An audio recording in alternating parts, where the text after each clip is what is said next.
Décompresser, se relaxer est l'un des objectifs des vacanciers. Et des lieux comme celui-ci, les spas, sont de plus en plus à la mode. Des bains, des massages et l'utilisation de plantes sont synonymes de bien-être. Aujourd'hui, un nom très exotique est associé à ces pratiques, l'aloe vera. L'aloe vera, c'est une petite plante qui ressemble à un cactus. Elle est connue depuis l'Antiquité pour ses vertus hydratantes et cicatrisantes. Et aujourd'hui, elle a conquis la planète. C'est le parfum numéro 1 des produits de grande consommation, de la lessive au gel douche. De succès marketing en petites arnaques, nous sommes partis à la découverte de cette plante mythique avec Jean-Christophe Porte et Ludovic Tourte.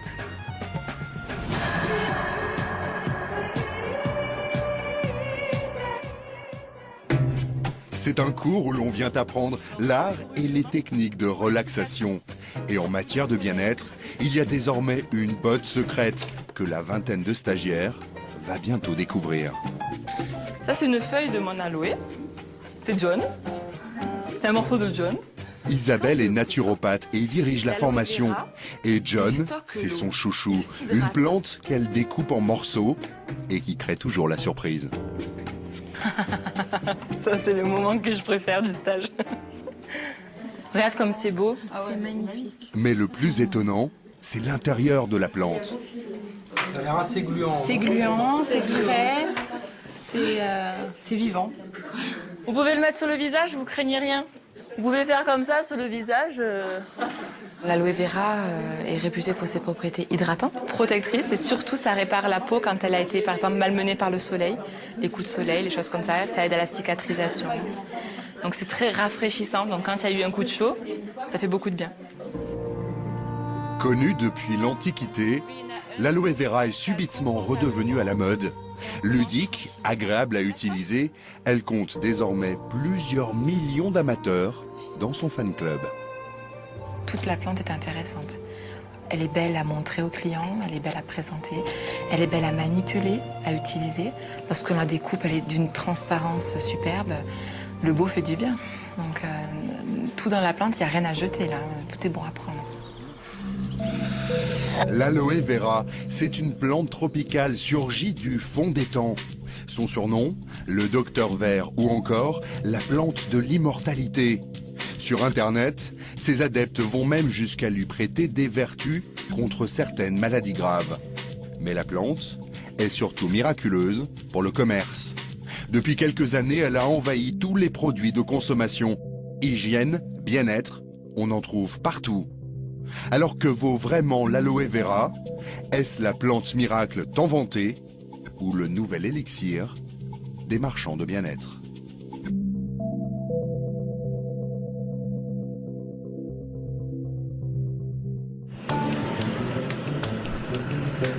L'aloe vera est une fille du soleil. Pour la trouver, il faut grimper dans les montagnes d'Andalousie, en Espagne. Juchées sur les collines, les fincas, les fermes locales. Sur ces terres arides poussent surtout des fruits tropicaux, mangue, litchi ou avocat. Et c'est ici qu'un couple de Français, Patrick et Sylviane, s'est lancé dans la production d'aloe vera. Leur plantation est entièrement bio.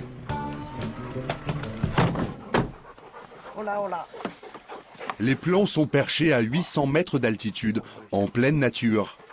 Cela fait 20 ans que Patrick et Sylviane cultivent l'aloe vera. Ce matin, ils viennent voir où en est leur future récolte. Ils sont beaux ceux-là, dis donc.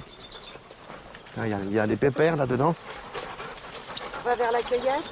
La plante est généreuse. Elle peut se cueillir tout au long de l'année. Alors cette plante, c'est quoi? C'est un cactus Non, c'est un liliacé. La même famille que l'oignon, l'ail, le lys. C'est pas du tout un cacté. On cueille les feuilles basses, qui sont les plus grosses et les plus charnues, pour bien sûr avoir le maximum de mucilage à l'intérieur. Le mucilage, c'est la pulpe au cœur de la plante. Donc là, Sylviane, c'est ça qui est intéressant. Voilà, c'est ça, cette partie blanche qui est intéressante, Ah bon? qui sert à faire le jus. C'est bon. Voilà. Buena Et après, les calidad. L'aloe vera se consomme d'abord en jus. Bon, on l'épluche un peu mieux que ce que je l'ai fait. On le broie et après on le met en bouteille. Donc ça va faire le jus De ce jus, on va en boire et on va s'en servir pour mettre dans les cosmétiques. Et c'est là qu'on s'aperçoit que la qualité, tous ces filaments, ça fait la qualité du jus. Et ça rend la peau très douce et très hydratée et très restructurée, et très régénérée. Voilà. Mais il faut avoir cette qualité-là. Vous voyez ce qu'on... Voilà. Et on peut le manger aussi. Ça a quel goût? C'est un peu le goût d'oignon. Ça fait vraiment partie de la famille de l'ail, de l'oignon. C'est un petit goût d'oignon. On peut en manger comme ça en salade. Il y a des gens qui mangent en salade l'aloe frais. Sylviane et Patrick sont des puristes. Ils se sont associés avec des planteurs espagnols pour fabriquer leur propre jus d'aloe vera. Leur laboratoire se cache au pied de la montagne, dans une petite ferme. Hola Nico. C'est dur de travailler l'après-midi, hein, c'est l'heure de la sieste. Hein. Eh oui, l'heure juste de se lever dans la sieste. Ah, tu vois. Donc vous voyez les feuilles qui ont été cueillies, voilà, qui sont arrivées en fin de matinée, et donc qui sont traitées, quoi. Hein, ça c'est de la feuille, de la belle feuille, bien épaisse, de bonne qualité. On ne cueille que ce qu'on a besoin de cueillir. On ne cueille pas plus. Une production modeste, quelques centaines de kilos par semaine.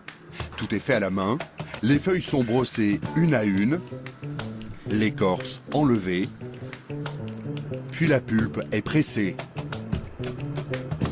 Le résultat, un jus d'aloe vera qu'ils garantissent bio, pur à 100% et sans aucun ajout.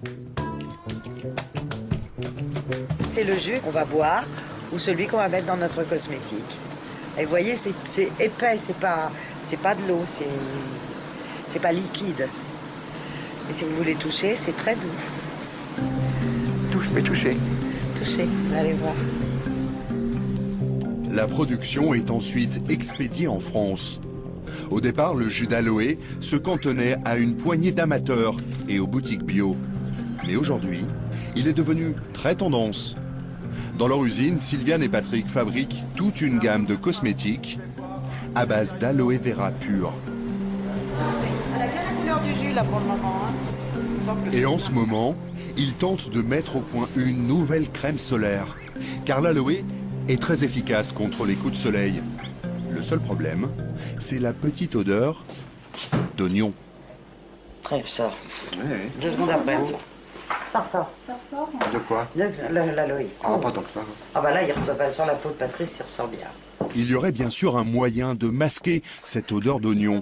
Utiliser cette poudre de l'aloe vera lyophilisée. Avec 1 gramme de poudre, vous faites 200 grammes de produit. Donc ça, c'est du super concentré en C'est fait. du super concentré. Mais en analyse, vous n'avez pas du tout les mêmes taux de molécules actives qui ressortent entre la poudre et le jus d'aloe. Le fait aussi de le concentrer et de le réduire en poudre, vous perdez beaucoup d'activité.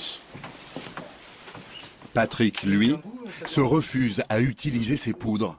Impossible d'en vérifier la qualité, ni même de savoir s'il s'agit vraiment d'aloe vera. Vous savez pas, vous êtes incapable de savoir si c'est de l'aloe, pas de l'aloe. Ça peut être d'autres produits comme la maltose dextrose ou n'importe quoi. Ce sont des produits qui sont très très souvent coupés, rallongés. Et vous refusez d'utiliser ou de réduire votre aloe en Absolument, poudre? absolument. Aucun intérêt. Pour nous. Aucun. Où est la plante là?